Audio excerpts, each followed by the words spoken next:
Hello' কি খবৰ আপোনালোকৰ? আজি মই খগেন মহন্ত ছাৰৰ এটা গানৰ কলি দুই লাইন গাম।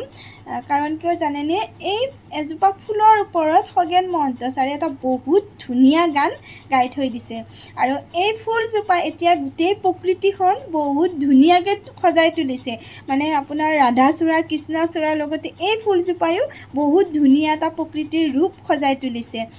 চব চাৰিওফালে ইমান ধুনীয়া। আৰু এই গছজোপা মই যেতিয়াই দেখা পাওঁ মানে তেতিয়াই মোৰ এই গানটো মুখেৰে ওলাই থাকে আৰু মই মানে ভাবি ভাবি এনেকৈ গানটো গাই গাই আহি থাকোঁ আৰু ৰাস্তাৰে। তো আজি সেই গানটোৱে মই দুই লাইন গাম।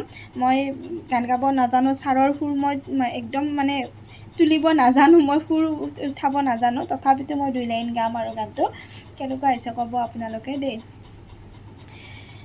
এজাৰ ফুলা দেখি বেজাৰ কিয় কৰ, কিয় মনে মাৰি থাক মোৰ দেহি ঐ, আছেনে মোলৈ তোলৈ যিটো মোৰ চিত।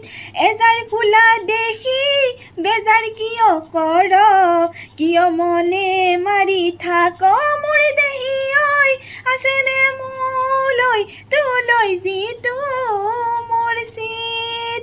এতিয়া এজাৰ ফুলটো চিনি পাইছেনে নাই চবে ক'ব দেই।